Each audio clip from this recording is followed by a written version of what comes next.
एक secret protocol, दशकों तक इंतजार, एक इलाके में चल रहा संघर्ष विराम और शांति में खलल की कोशिश।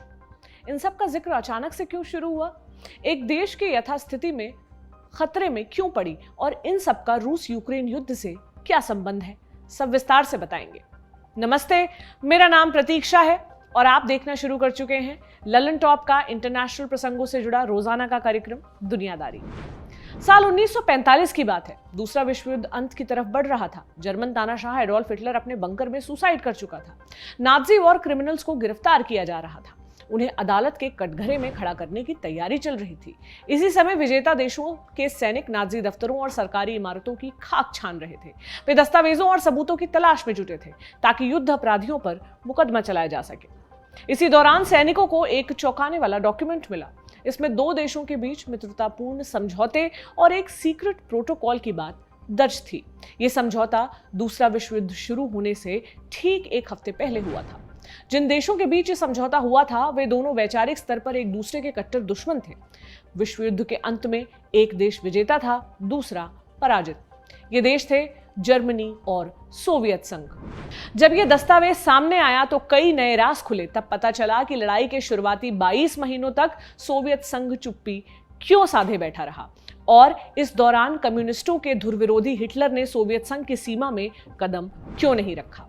दरअसल 23 अगस्त 1939 को मॉस्को में आधी रात को जर्मनी और सोवियत संघ के बीच एक बैठक हुई। जर्मनी की तरफ से विदेश मंत्री जोचिम वोन रिबेनट्रॉप और सोवियत संघ की तरफ से विदेश मंत्री व्यास्लाव मोलोटोव मेज पर बैठे।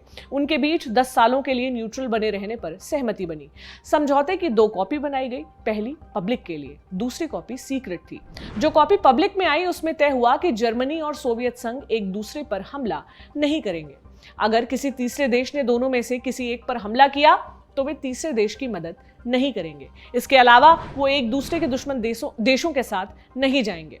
सीक्रेट प्रोटोकॉल वाली कॉपी में कुछ और ही दर्ज था। दोनों देशों ने पूर्वी यूरोप में अपनी अपनी हिस्सेदारी बांट ली थी। उनके बीच पोलैंड को बांटने और एस्टोनिया, पूर्वी फिनलैंड, लातविया, लिथुएनिया और रोमेनिया के कुछ हिस्सों को सोवियत संघ को देने पर सहमति बन गई थी।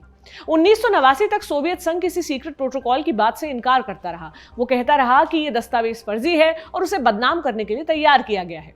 जिन मोलोटोव ने 1939 में समझौते पर दस्तखत किए थे वो भी इससे इनकार करते रहे। 1986 में उनकी मौत हो गई। रिबेनट्रॉप को वॉर क्राइम के लिए बहुत पहले फांसी पर चढ़ाया जा चुका था। समझौते के 2 मुख्य किरदार बीत चुके थे, इसलिए इसकी हकीकत पर संशय बना हुआ था। लेकिन 1989 में सोवियत संघ ने इस समझौते की औपचारिक तौर पर निंदा की और विघटन के बाद 1992 में रूस के विदेश मंत्रालय ने इस दस्तावेज को रिलीज कर दिया। मोलोटोव रिबेनट्रॉप पैक्ट के सीक्रेट प्रोटोकॉल की चर्चा आज हम क्यों कर रहे हैं? दरअसल इसी प्रोटोकॉल के तहत जोसेफ स्टालिन ने रोमेनिया में अपनी सेना भेजी थी। इस सेना ने बलपूर्वक रोमेनिया के कुछ हिस्सों को सोवियत संघ में मिला लिया था। इस हिस्से को आज के समय में मोल्दोवा के नाम से जाना जाता है। मोल्दोवा आज एक आजाद मुल्क है, लेकिन उसकी आजादी पर पुतिन की तलवार लटक रही है। ऐसा क्यों? क्योंकि मोल्दोवा यूक्रेन का पड़ोसी है। रूसी सेना पिछले 68 दिनों से यूक्रेन में युद्ध लड़ रही है। रूस को अभी तक मनचाहा नतीजा नहीं मिला है। इस बीच मोल्दोवा के कुछ हिस्सों में बमबारी की खबरें आने लगी हैं। ब्रिटिश अखबार टाइम्स की रिपोर्ट के अनुसार पुतिन ने मोल्दोवा पर हमले के प्लान को अप्रूव कर दिया है। मोल्दोवा के पास लगभग 3000 सैनिकों की फौज है। उसके एक हिस्से में संघर्ष विराम चल रहा है। इलाके के अलगाववादियों को रूस का सपोर्ट है। इसके अलावा रूस के 1000 से अधिक सैनिक पीस कीपिंग फोर्स के तौर पर तैनात है।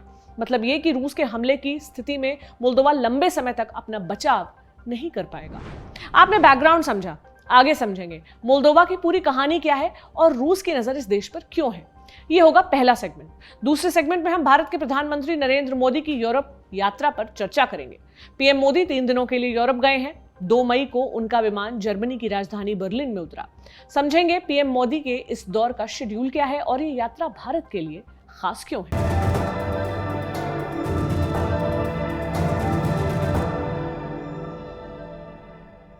पहले कर लेते हैं मोल्दोवा की बात।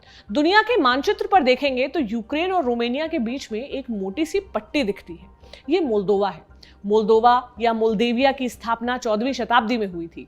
इसके पूर्वी हिस्से को बेसारेबिया के नाम से जाना जाता था। ये इलाका ऑटोमन साम्राज्य का हिस्सा हुआ करता था। इस इलाके पर कब्जे के लिए रूस और ऑटोमन्स में लड़ाई चलती रहती थी। 1812 में रूस ने बेसारेबिया को जीत लिया। रूस लंबे समय तक नियंत्रण बनाए रखने में नाकाम रहा। 1856 में क्रीमिया वॉर शुरू हुआ। इसमें रूसी साम्राज्य की हार हुई। 1859 के साल में मोल्देविया और वलासिया को मिलाकर रोमेनिया नाम का नया मुल्क बना। कुछ समय बाद रूस ने बेसारेबिया पर फिर से कब्जा कर लिया। यह स्थिति पहले विश्व युद्ध तक बरकरार रही। 1918 में युद्ध खत्म हो गया। उस समय रूस में अक्टूबर क्रांति हो चुकी थी। लेनिन के नेतृत्व में रेड आर्मी ने ज़ारशाही का खात्मा कर दिया था। उसके बाद गृह युद्ध शुरू हो चुका था। रोमेनिया ने इस मौके का फायदा उठाया। उन्होंने बेसारेबिया के नेताओं को अपने साथ मिला लिया। फिर बेसारेबिया में सेना भेजकर इलाके को भी जीत लिया। यह इलाका दूसरे विश्व युद्ध की शुरुआत तक रोमेनिया का हिस्सा बना रहा। फिर अगस्त 1939 में मोलोटोव रिबेनट्रॉप समझौता हुआ। सीक्रेट प्रोटोकॉल के तहत बेसारेबिया को सोवियत संघ का हिस्सा मान लिया गया था। जून 1940 में रूस के विदेश मंत्री मोलोटोव ने रोमेनिया में अपने समकक्ष को अल्टीमेटम दिया। उन्होंने कहा, बेसारेबिया और बुकिनोवा से अपनी सेना वापस बुला लो, वरना अंजाम भुगतने के लिए तैयार हो जाओ। रोमेनिया ने मदद के लिए इटली और जर्मनी के राजदूत को बुलाया। दोनों राजदूतों ने रोमेनिया को पीछे हटने का सुझाव दिया। रोमेनिया के सामने कोई रास्ता नहीं बचा था। उसने सोवियत संघ का कहा मान लिया। फिर मोल्देवियन सोवियत सोशलिस्ट रिपब्लिक का गठन हुआ। 1947 आते आते रोमेनिया भी सोवियत संघ का हिस्सा बन चुका था। हालांकि दोनों सरकारों के बीच बेसारेबिया को लेकर झगड़ा कायम रहा। फिर 1980 का दशक आया। मिखाइल गोर्बाचोव सोवियत संघ के नेता बने। उनके समय में मोल्दोवा में आजादी का आंदोलन शुरू हुआ। इसी के पैरेलल एक और आंदोलन चल रहा था। मोल्दोवा के पूर्व और दक्षिण में रहने वाली आबादी का एक बड़ा हिस्सा यूक्रेनी या रशियन मूल का था। ये लोग रूस के साथ बने रहने की वकालत कर रहे थे। इन्होंने रिपब्लिक ऑफ ट्रांसनिस्त्रिया की स्थापना की। अगस्त 1991 में मोल्दोवा ने आजादी का ऐलान कर दिया। रूस समर्थित अलगाववादियों ने अपनी ही सरकार के खिलाफ युद्ध छेड़ दिया। ये युद्ध जुलाई 1992 तक चला। फिर रूस ने अपनी पीसकीपिंग आर्मी सेना भेजी, तब जाकर संघर्ष विराम हुआ। अभी भी इस इलाके में लगभग 1,500 रूसी सैनिक तैनात हैं। ट्रांसनिस्त्रिया पर रूस समर्थित अलगाववादियों का नियंत्रण है। यहाँ की आबादी लगभग 5 लाख है। बहुमत रूसी भाषा बोलता है। दिलचस्प बात यह है कि रूस ने अभी तक ट्रांसनिस्त्रिया को मान्यता नहीं दी। आधिकारिक तौर पर तो ये मोल्दोवा का हिस्सा है, लेकिन इस इलाके की अपनी आर्मी और अपनी करेंसी है। ये तो हुआ परिचय। अब समझते हैं कि मोल्दोवा पर रूस के हमले की आशंका क्यों बढ़ी है। अगर हम घटनाक्रम पर गौर करें तो मोल्दोवा और यूक्रेन का मामला एक जैसा दिखता है। यूक्रेन के पूर्व में डोनबास है।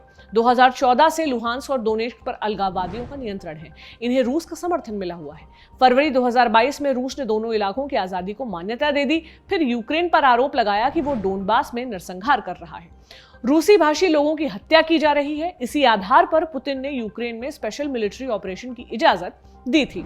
रूस सेम टू सेम आरोप मोल्दोवा की सरकार पर भी लगा रहा है। उसका कहना है कि ट्रांसनिस्त्रिया में मोल्दोवा की सेना नरसंहार कर रही है। हाल ही में क्रेमलिन के प्रवक्ता दमित्री पेस्कोव ने बयान दिया था कि मोल्दोवा से आने वाली खबरें चिंताजनक हैं। रूस के विदेश मंत्री सर्गेई लावरोव ने भी एक इंटरव्यू में कहा कि मोल्दोवा नेटो की तरफ बढ़ रहा है, उसे इससे बचना चाहिए। मोल्दोवा की सेना में कुल 3,250 सैनिक हैं। वो यूरोप के सबसे गरीब देशों में से एक है। एनर्जी के लिए वो पूरी तरह से रूस पर निर्भर है। मोल्दोवा किसी भी हालत में रूस का मुकाबला करने के काबिल नहीं है। मोल्दोवा ने मार्च महीने में यूरोपियन यूनियन की सदस्यता के लिए आवेदन किया था। ईयू ने कहा भी कि वो जरूरत पड़ने पर मोल्दोवा की पूरी मदद करेगा, लेकिन ईयू का सदस्य बनने में लंबा समय लगता है। दुनिया यूक्रेन के मामले में ईयू की लाचारी को करीब से देख चुकी है। अब सवाल उठता है कि मोल्दोवा पर हमले से रूस को क्या फायदा होगा। मोल्दोवा सोवियत संघ का हिस्सा रह चुका है, इसलिए ये इलाका पुतिन के कथित गौरवशाली इतिहास का हिस्सा है।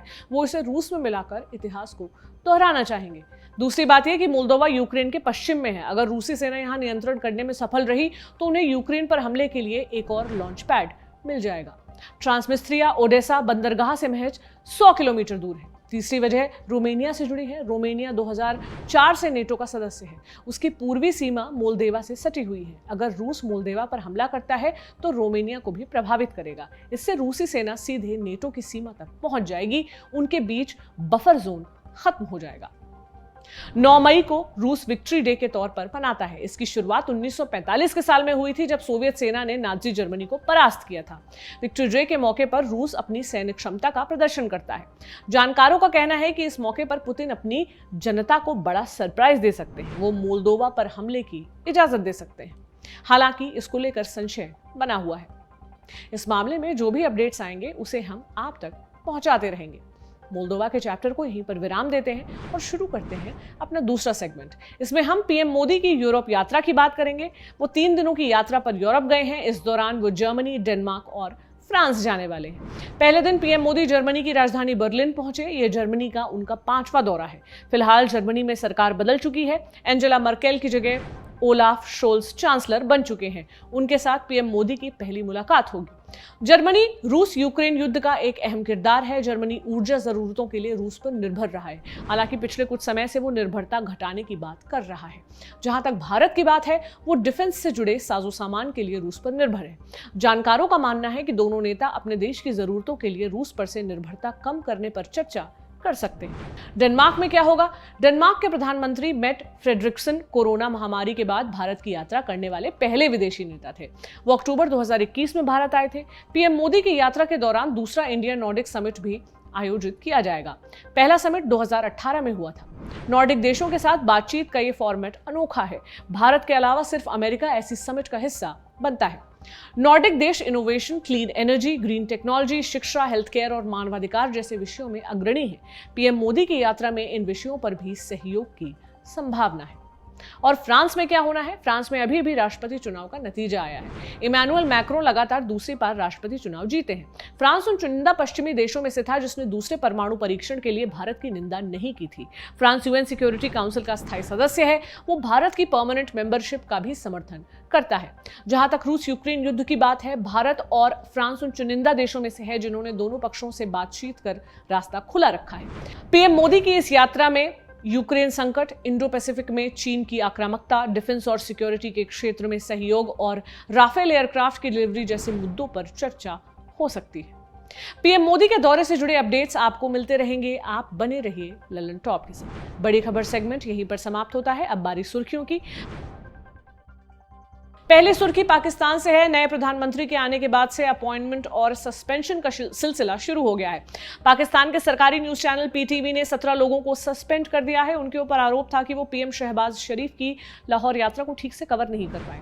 शहबाज शरीफ 24 अप्रैल को कोट लखपत जेल और लाहौर के रमजान बाजार के दौरे पर पहुंचे थे।